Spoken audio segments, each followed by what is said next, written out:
you're looking to build a face frame just like this one, follow along and I will show you step by step on how to make this face frame. The very first thing that we need to do though is break down the basics of what a face frame is. Before you can build a face frame, you need to understand what the components of a face frame are. So we're gonna start with the stiles. Those are gonna be on the outside and they typically will run all the way through from top to bottom. Next up is going to be your rails. In this case, it makes up a top rail, mid rail, and a bottom rail. Those are gonna run all the way from left to right between the stiles. Next up is going to be your mid stile, and that is going to be what's in the very middle going up and down. Rails are always going horizontal, and stiles are always going to be going vertical. Now that you understand what makes up a face frame, next what I'm going to do is I'm going to create a cut list, go through, figure out what all my sizes are, and start cutting up components. So I have my cut list done, let's start cutting parts. When you're getting ready to start cutting your boards, first thing, make sure you get them all planed to the right thickness. I did that beforehand just because that's crazy loud and I don't want to do that on camera. I could have, but I just didn't want to. So once you get your boards figured out though, go through and really look through them and make sure you're going from your largest width to your skinniest width and really kind of measure your boards and kind of lay out how you think you're going to be able to maximize the wood that you have when you're cutting it up. So try to figure that out ahead of time versus just grabbing boards and cutting them and cutting them and cutting them. You're going to end up with scraps that are much larger than what they need to be, and you're going to end up with a lot more waste. Now, if you're one of those woodworkers that keep your scraps and keep them, indefinitely until you die, maybe that's okay. I don't. I hate having clutter. I have clutter here everywhere right now, but I hate it. So I try to maximize material I have to make less waste so I don't have stuff hanging around forever. I have all my boards cut up now.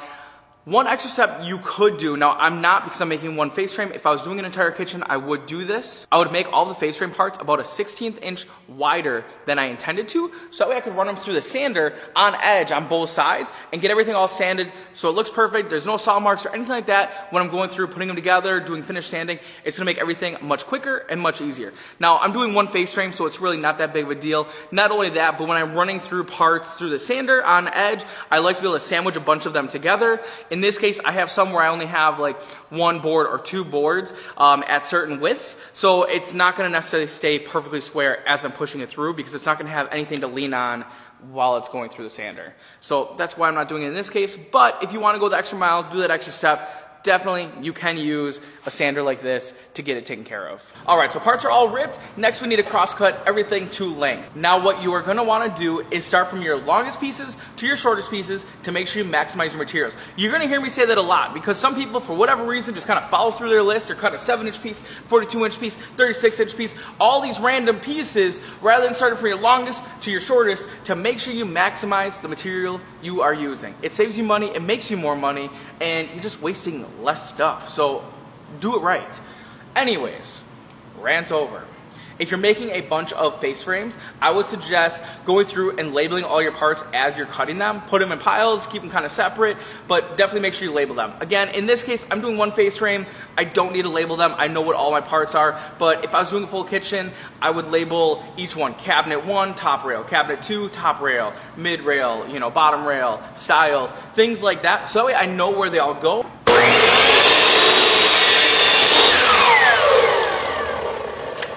Now, one thing to note, make sure that all of your stuff is square. If you're not square, it's going to screw up the face frame. Make sure that your saw is square. Make sure your table saw is square. Make sure everything is square.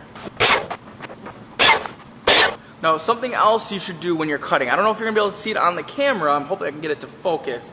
But when I was planing, there was a little bit of snipe. Snipe is when the planer takes off a little bit more in the beginning or the end. It happens on the jointer as well. Make sure when you're cutting your boards that you cut that little bit of snipe out. It's going to be a pain in the ass to sand it, so you'd rather take care of it now than down the road. Now, this part is not necessary, and I typically do not do this. I'm more or less just doing this for the sake of the camera. But I did dry fit this face frame so you can kind of see what it looks like. One of the things that you can do by doing that is make sure that you're mathed out.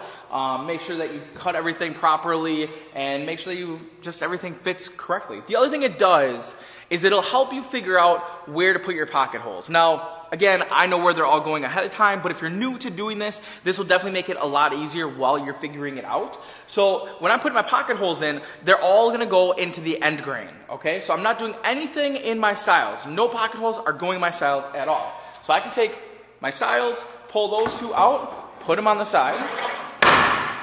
And now I know all the pieces that are left, since they're connected to other parts, all of them need pocket holes drilled into them. Whatever pocket hole jig you plan to use, make sure it is set up for 3/4 inch material or whatever thickness face frame you're doing. It really doesn't make a difference. In this case though, I am using 3/4, so I need to make sure my drill bit is set up. This new Kreg jig, this thing's perfect because it sets it up automatically. All right, so as I'm going through, most of them are gonna get 2 pocket holes on each end, with the exception of the 1.5 inch material, that's only gonna get 1. Now, when you put those in, try to stagger the holes. For example, let's say this was 1.5 inch and I put a hole up here, put the other hole down here. That's going to prevent it from spinning. If you put both of them on the top, it's able to spin. Now, granted, you are going to be gluing it, but it's just a lot harder to keep it perfectly flat. If you do that, it's going to stay perfectly flat. You don't need really more than 2 in most of your parts, unless you're getting something that is 6 inches wide or wider. And really, you kind of just judge it. If your board is really cupped or anything like that, you might want more in there. But for the most part, 2 will be plenty. You're going to add glue in there, it's going to be good. Alright, so I drilled 4 pocket holes on this one. I want to show you something. So on this board, you can see all 4 are on here. Now, what you can see is like this one in particular, it's a little close to the edge. Now, it's probably not going to be an issue in this case, but I really like to see them more like lined up with this, pretty close to it. So this one in a little bit more, just so you don't have to worry about anything blowing out. You also don't have to worry about this side being weak, depending on where it's going on the cabinet. So try to keep them in at least 1/4 inch so you don't have to worry about any issues down the road.